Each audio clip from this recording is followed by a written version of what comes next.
Alright, what's up, cardboard people? We're back again with that new crack, Flesh and Blood. I'd said to myself a number of times now that I'm not going to crack anymore until Monarch comes, which is the next big set in this game, which I think is, I have a feeling it's really going to set the tone for what happens from here on out with Flesh and Blood. I've heard them say, the designers that is, that it basically completes the mechanical completes the game mechanically, right? And also, you know, how everything plays out with the pre-orders and the pricing of the boxes, the limited edition boxes versus the unlimited edition boxes. I mean, I think everything about it, in short, is gonna really set the stage for whether this game's gonna take off or not. And even though I don't know yet whether it's taking off or not, I just can't sit around another month without, you know, feeding that addiction and then opening some booster packs. And while I've got some cool stuff on the way, as far as the Dead CCG collecting goes, in the meantime, I had still a couple of unlimited boxes of this game laying around, and so fuck it. Let's see. I've been pretty lucky so far. I've hit quite a few legendary and majestics and things like that. So let's see. Let's try to keep it quick here and tear through here, see if we've got something really nice or not. I actually stopped by the local game shop, or the local board game store really, and I saw they restocked on this game, so I'll be checking in just to see essentially whether or not people besides me end up picking any of it up. So full rare, Burner Brutality, and sorry, I have to get my pals going there. But yeah, I mean, hopefully they do, and I don't know if there'll be a scene that close to me. The shop, like I said, is more of a board game shop than a TCG shop. I have gotten in touch with some other players through Discord who are in the area. I'm in New York City, by the way, I hadn't mentioned. So, I know I can find some players, but the question is, are we going to get... Hey... I think the fates are going to force me into playing Warrior. I've got so much Warrior fancy stuff at any rate. I know I'll be able to find some players and get some games going soon. The question is, will an actual scene develop here in New York and elsewhere? I mean, there does seem to be so much enthusiasm for the game out there. I sure hope so. 1, 2, 3, 4, 5. Here's our rare. Here's our second rare. Foil comment. I missed a foil, didn't I? Oh well. Not a big deal. I still don't know how to feel about foil commons. I mean, in Magic, I almost don't even want them because of the curling. I don't want that concern in my life, basically. I don't know in this game whether to set them apart for deck building or what. But other than Brutality, Steel Blade Stone, common head jab. But I mean, at least in this game, they definitely look freaking amazing, right? Maybe I won't open this whole box because again, if this is meant to tide me over a little bit until the new product comes, maybe we'll go halfway down, huh, folks, and then see if another night we're feeling luckier. But click Flack, Sigil of Solace. I don't actually know if I have that. And a rare foil.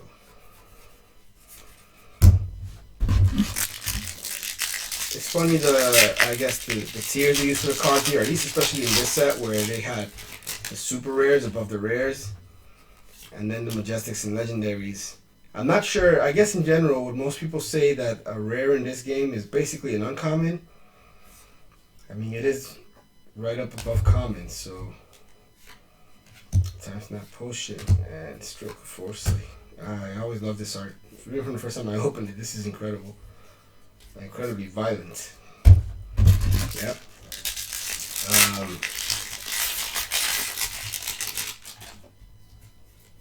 Okay. Another Steel Blade Stone. Another Journal of Brutality. And Iron Song Response. Oh. Very nice. Very nicely done there.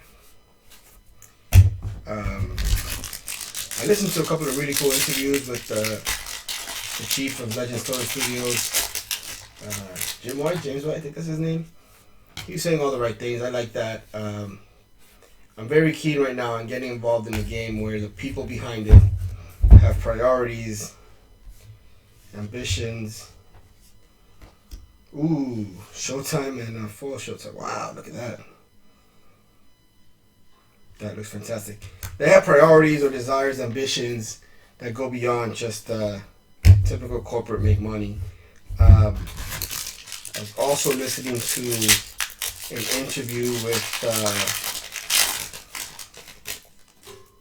the guy Justin Gary, who's behind Ascension. Basically, Ascension is the main game. He's got a few others. He's got an Ascension minis game other, but he was a big time designer too behind Versus game, the old Marvel versus DC versus CCG. He's a pretty accomplished Pro Tour Magic player, and he was talking about topics like that too. And again, that's a company I've supported through Kickstarters and have a lot of their products, and you can tell that he has ambitions, priorities beyond simply just like, hey, we gotta make the quarterly numbers. That kind of stuff, it shows through in products and in the decisions that companies make, and that's what I'm hoping to see more from Legend Story Studios. And well, if anyone else would step into the fantasy card game realm, collectible, give them a shot too. Again, if they demonstrated those commitments. Warriors Valor, Energy Potion, full comment. Yeah, fuck it. I think it was turning through at a decent speed, so I'm not too going for now. Maskadachi, 2, 3, 4, 5. Blackout Kick. And common.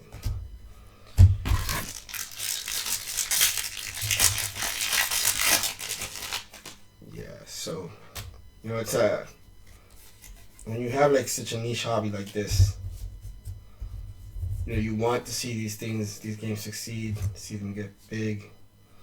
Let's set this aside. I really like it. Really like that head wrap there. You want to see them succeed, and you want to see them get bigger and bigger. But price of success. Eventually, a company gets big enough, large enough, the priorities just change, and then they're not selling to you or really caring about you, and that's just the way it goes. I listened today also to, I think his last name was Zinner. Both of these podcasts were actually CCG historian, a guy who was posting on the Dead CCG groups, and they were both really good. But the guy was one of the guys behind the original Legend of Five Rings CCG, a storied game with a storied history with an extra emphasis on story. I'll link here to a great retelling of kind of the story of the game and what made it so special. I wasn't a player of L5R back then, but anyway, again, there was another person who you could tell was trying their best, because they had to compete against the giant Wizards Magic. Really trying other things, and what those other things always are going to boil down to is just prioritizing the player base, prioritizing the fans, make them feel special and get that devotion. I tried the L5R game when it moved to FFG as a living card game. I still have more videos to do about living card games and my opinions there. Lord of the Wind. Here's my Majestic. Wish it were foil.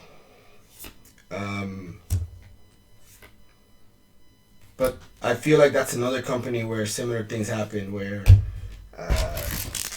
they're victims of their own success, and business happens, acquisitions happen, new people come in, the founders with the original priorities are not there anymore, things like that happen to companies, and I don't know, they never even got off to a great start with L5R at FFG, but there's a lot of other games that didn't work out too great for them, and I just always found that they missed the mark a lot, whatever their intentions may have been. But anyway, that's in the past. Now it's Legend Story Studios, huh? Flusterfist. Blessing Deliverance. Helm of Issen's Peak. Ooh, that's awfully Tolkien-esque. Stick that there. And then more of these commons.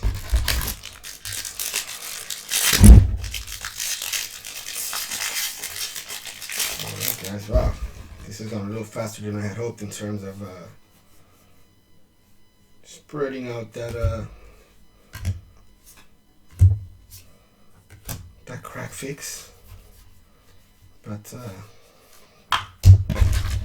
means we're going all the way. About 10 minutes.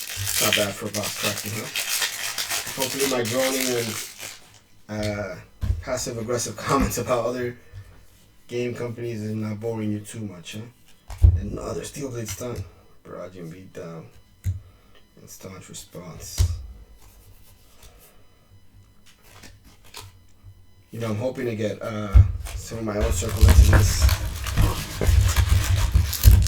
I'll certainly have no shortage of extra rares. Seems like to help somebody get started. 4 packs left. Let's see, guys. Let's go.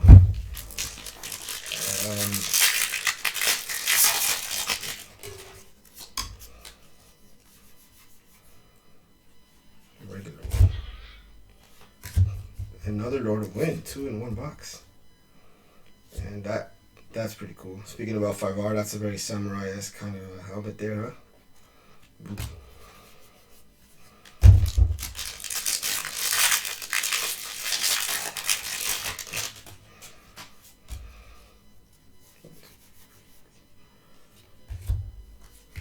There. Sharpened steel. Force of habit, guys. Sorry, I'm not after the last 5 cards. You didn't even present to them. It's just the commons, but it's just that flickety reflex that we've all got. Flickety flack reflex. Wow, that looks pretty cool. I don't think I've had that in foil. Regurgitating slog. Fantastic. Look at the eye. Can you see that detail? I don't know. But beautiful card. Yeah, so maybe collecting the foil commons is a thing. Here we go, guys. Last pack. Anything good here? A legendary or a third majestic wing. Ooh. Let's see. 1, 2, 3, 4. Another Sigil of Solace. Hey. Can't entirely complain. Not for Rampage, and I don't have this one. For Rhinar. And common foil. Alright, guys. I feel alright. But I might have to go on to that other box. We'll see. Alright. Thanks for tuning in if you did. And see you next time.